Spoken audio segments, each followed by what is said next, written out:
All myths aside, the Golden State is a lonely, hard place at the edge of the continent, low on water and high on stretches of desolation. Little is preserved here, it falls into disrepair and uselessness, and it's either left behind to rot or it's razed and replaced, sometimes with something better, sometimes not. Space isn't what's at a premium here. California's got plenty of it if you prefer to live somewhere inconvenient and desperate. The high costs come because 32 million people are trying to squeeze as closely as possible to the verdant coastline, where the weather is much better. A long-running outfit from England has produced a machine that promises to up the quality of anyone's lifestyle. You won't be shocked to learn that it's also expensive.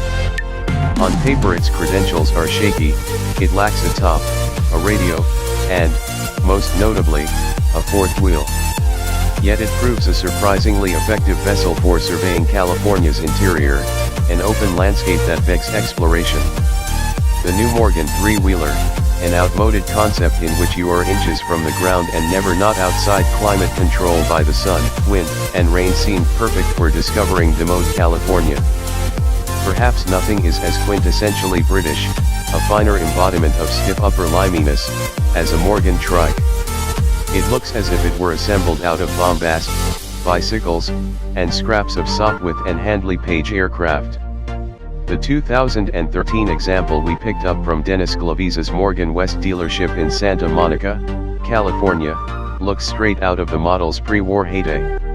Morgan's early cycle cars tended to be powered by matchless and J.A. Prestwich motorcycle engines, so the bold, chrome SNSX wedge conker bolted to the nose of our car is its main modernistic telltale. With a 4.25-inch bore and stroke, the 56-degree V-twin chuffs out acclaimed 116 horsepower. The torque routes via a shaft to the single rear 175/65 R15 Verdestine tire, somewhat incongruously designed by the avowed modernists at Giugiaro. Sandwiched between California's arid Owens Valley and the even drier Death Valley lie the Searles and Panamint valleys. Scuttling over the 2,600-foot pass between them and onto Panamint's dusty flats, we pass the inaccessible remains of Panamint City, which in 1874 was a silver mining town of 2,000, South Lawless, that Wells Fargo refused to open an office there, calling the place the suburb of hell. And this was a town established by Nevada senators. To guard against theft, the denizens of Panamint City cast their silver into 400-pound ingots, too heavy for bandit horsemen to carry off, and hauled them by mule the 150 miles to Los Angeles. Once the mines were tapped out, the road to the place washed away, and Panamint degenerated into a collection of falling down shacks.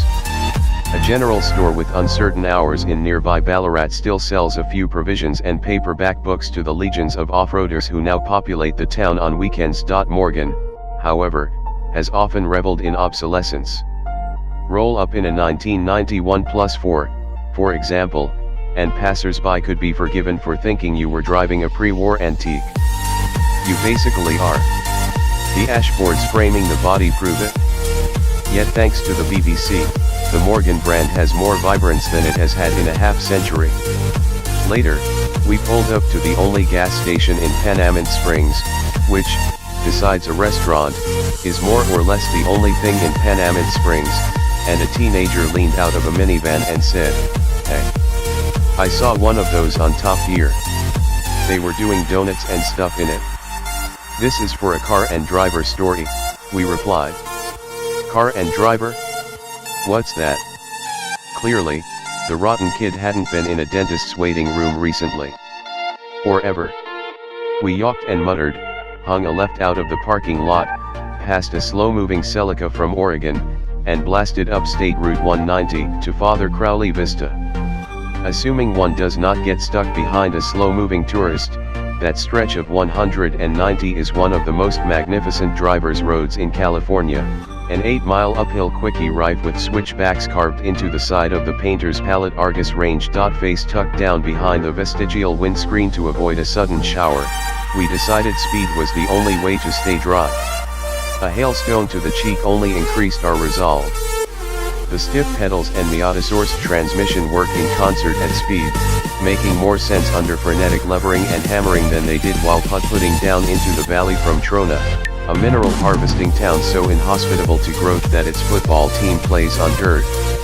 Driving through this forlorn place, unaware of that fact, you'd assume that its football team played on dirt right after you got over the shock that Trona has enough kids to justify having its own high school. We pressed farther into the desert. From the tourist-trap Calico ghost town near Barstow, we pounded south, past the sprawling warehouse farm of the Marine Corps Logistics Base Barstow, then east to Ludlow, a town on old Route 66 that was decimated by the construction of Interstate 40 in the 1960s. Ludlow is no Radiator Springs children's fantasy, it's a true casualty of progress, now just a wide spot in the road that's gradually being narrowed by the elements and desert rat pickers. From Ludlow, we made a straight eastward shot on a road that seems too slender to have ever linked Chicago and Los Angeles, passing the semi-preserved Googie architecture of Amboy. There was a time when Route 66's 2 lanes were deemed sufficient and a vast improvement over what had come before. Tin Lizzies, Hupmobiles, and Pierce Arrows alike trundled its rolling ribbon, and it seems cliché to note that the Morgan, after a day's seat time, finally delivered on the promise of a special type of motoring nirvana out here. The three-wheeler's 0.74G skidpad number places it at the soggy bottom of lateral grim, even the Prius C manages a 0.79. But the numbers say nothing about how satisfying it is to hurl the little Morgan into a corner. Goose the throttle and the rear end comes out. Relax your right foot and it tucks back in. The rolling tripod never threatens to tip or swap ends. Though the unassisted steering is lovely, the steering wheel hits lock before you'd expect, in order for the tires to clear the exhaust pipes. That gives the 10.6-foot Morgan a turning radius akin to that of the HMS Ark Royal. Over the rolling hills of Route 66, the big twin went on like stereophonic jackhammers, making foothouse with a metallic ting overtone, spinning along as if HFS. Morgan had pictured this exact stretch of road when he conceived his cycle car 105 years ago. The weather was t-shirt pleasant. Miles of arid country scrub rolled past. Milkweed, brittlebush, creosote, ocotillo, yucca, and desert ironwoods. To be alive in the desert with so much air around you nestled into a tiny cockpit, glancing down to watch the road markers tick past the skinny Avon front tires, the miles ahead visible through the control arms makes the Morgan's quaint inconveniences seem worth it. One is prone to forget the car's unique configuration until the central rear wheel tops a road irregularity that missed the wide stance fronts. Or until a suburban blasts by packed with waving, grinning children. Some have described the three-wheeler experience as flying along the ground, but that's too simple. It's the joy of both controlling and being spirited along by something so elemental. The Morgan feels like a luxury item simply because it's built of things cars don't seem to be made from anymore. Well, that and our optioned up examples staggering $73,396 price. There's no veneer of soft touch synthetic between the driver and, well, anything. The tiny trunk is held down by leather straps and Zeus fasteners. A well-made Zeus fastener is infinitely more pleasurable to interact with than a sensor under the bumper that pops the decklid with the wave of a foot. Conveniently, nothing fits in the trunk that would be bulky enough that one might ever wish for a hands-free latch. Yet, thanks to fuel injection and a modern transmission featuring a brace of synchronizers and 5 forward gears, the three-wheeler never feels archaic. It is a relic out of time, but if it's a ghost of a different age, it radiates the spirit of a more recent one of sports cars of the 1960s.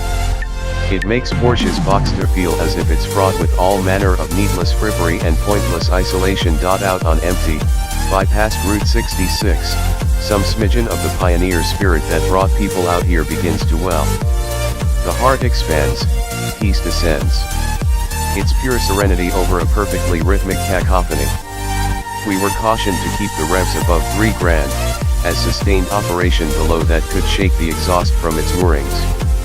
Though this engine's power peak hits at 5,345 RPM, short falls off rapidly above 4,000. With only about a 1,000 RPM power band to play with, there are no Ducati arias to be heard. Instead, it's the thrum of tremolo picking on a baritone guitar if the baritone guitar served double duty as construction equipment. The metaphor seems appropriate for a place that builds and rebuilds without much thought, a place that packaged a bleached rock and roll dream and sold it to the world. When a canal dig gone wrong dumped the contents of the Colorado River into the Salton Sink, a new oasis appeared. The Salton Sea was born of man's folly, and it'll likely die the same way. But those early years must have been something else. The presence of Henry J. Kaiser's hot metal and aluminum first hydroplanes at the 1949 speedboat regatta suggested that the sea was a new Shangri-La for the new California. The state was in transition, rattled from its mining and agrarian roots by go-go Hollywood and wartime industrialization. The low-altitude air and dense salt water made the place ideal for record speeds. However, Kaiser's boats were duds. The line was that he knew only enough about hydroplane design to be dangerous. His Henry J. automobile followed the hulls into obscurity 5 years later. By the dawn of the Reagan era, things had begun to fall apart for the sea as well. The water surged, then receded, and marinas fell into disrepair. On the western edge of the lake, Salton City is littered with neighborhoods that were paved but never built. The sea may one day evaporate back into the dried-up primordial sink it was 109 years ago, leaving a ring of failed dreams and empty foundations as a bathtub ring writ large. Morgan is certainly an exclusive manufacturer, but not one given to the sort of grandiosity that sunk the Salton Sea. It has survived by staying small, by adapting only as much as it has to. The three-wheeler's doing well for the company, which has built more than 1,000 of them in the past couple of years. In returning to its origins, Morgan has constructed an unlikely mobile oasis, an escape from the world that paradoxically drops you directly into the thick of it. The little torpedo positively vibrates with life. Its timeless spirit has already outlasted a few California booms and busts.